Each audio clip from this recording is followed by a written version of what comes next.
Trees silently receive sun and night.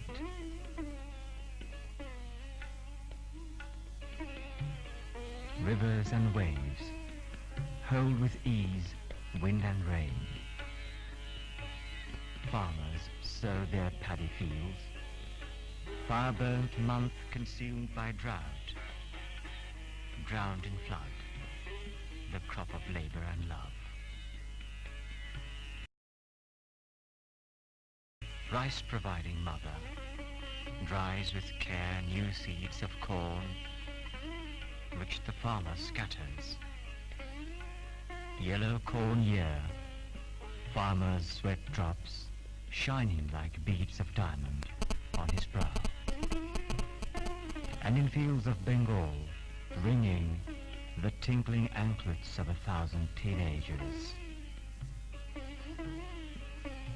Life pulsates through every vein, flows in the muscles of every man and woman bent upon a task to be accomplished. The farmer, weaver, boatman, fisherman toil to build a new life for themselves. Who can stop this torrent of life? No floods, drought, famine and pestilence, no trials and tribulations, bereavement and lamentation. For in the heart is hope eternal, hope of building a happy and prosperous homeland. But who will build this land of our fondest dreams? What is needed is dedicated and selfless workers. Of that we have plenty, but we also need leaders of vision and dynamism who could unerringly point to the future. Dynamic leadership capable of charting a course to an assured future was what we lacked, and so the sweet fruits of freedom still elude our multitude. Are we dead? No, never. Why have we then lost the capacity to resist? Why does the sky-splitting thunder fall upon us? Why do our hearts well up with the cry of anguish?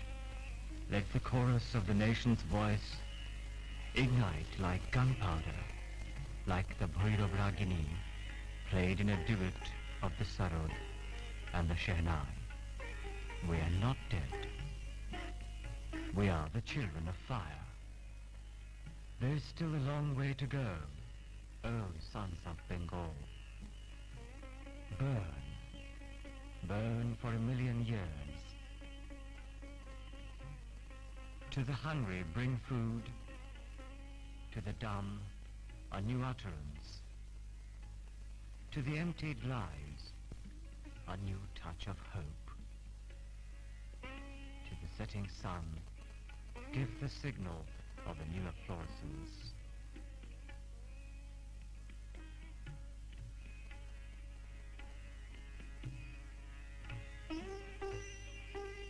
And it is that hope and expectation that keeps the lamp of life burning. Life, buoyant, overcomes whatever stands in the way. Despondency is a luxury no nation can afford.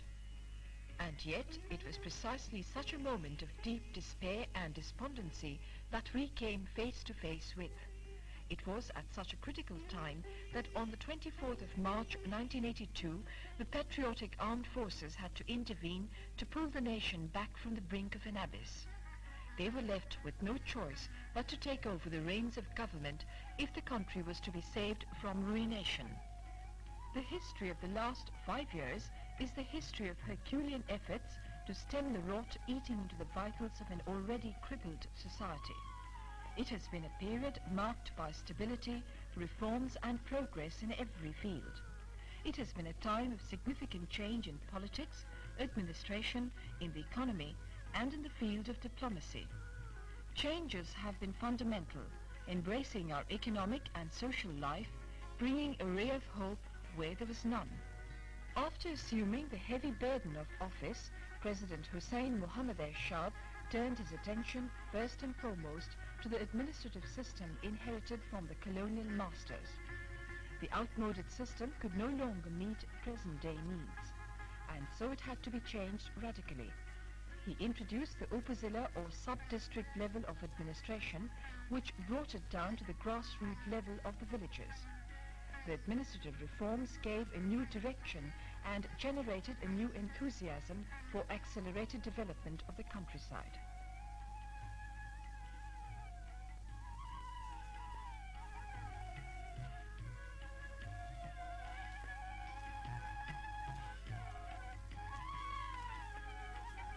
Justice was always beyond the reach of the common man. Now justice was brought to his doorstep by creating 6 additional benches of the High Court to cater to the needs of various regions. On the basis of experience gained, these gave way to circuit benches to dispense quick justice. Cases have been pending before hard-pressed courts for years and even decades. Now, to ensure quick disposal of cases, the outdated penal code was drastically reformed. The long-awaited land reforms, which only this government had the temerity to carry out, has been hailed as a revolutionary step. A ceiling has been put on individual land holdings to a maximum of 20 acres.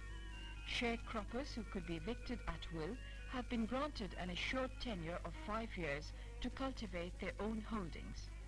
The agricultural labourers have been assured a minimum daily wage of about £6 of rice on the equivalent of its market value.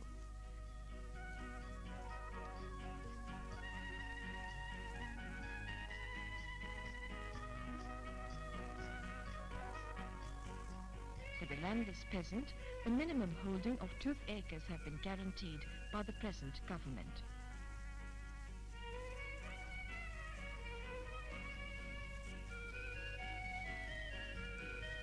The national economy has at long last been freed of its inertia.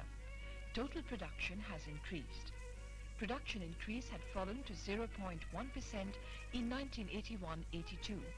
In the last 5 years, it has gone up to an average of over 5%. The rate of inflation has been cut down to 10%. This was 16% 5 years ago. Industry equals prosperity is a current truism.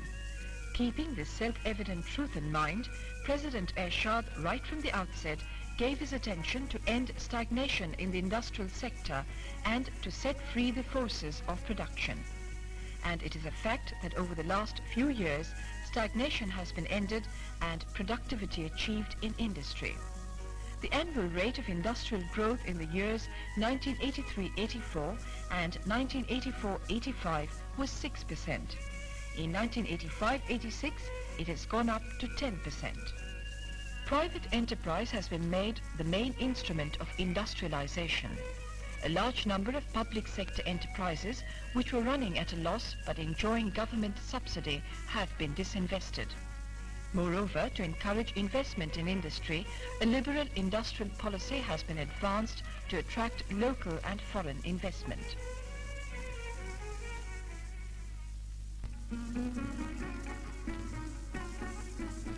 Another revolutionary step of the present government is their drug policy. This has been welcomed both at home and abroad. Under the drug policy, 1,700 harmful and unnecessary medicines have been prohibited. To achieve the aim of health for all by the year 2000, health complexes and hospitals have been established in villages and upazilas. Various welfare measures have been undertaken to raise the level of public health. In recognition of the concrete and successful programs and policies, President Ershad has been awarded the United Nations Population Award of 1987.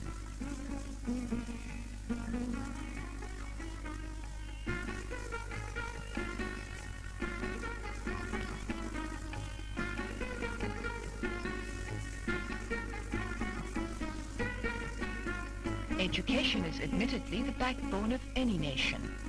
A massive drive is underway to free the people of the centuries-old curse of illiteracy. New schools and colleges are being built in sub-districts and districts. Priority is being given to scientific and vocational education.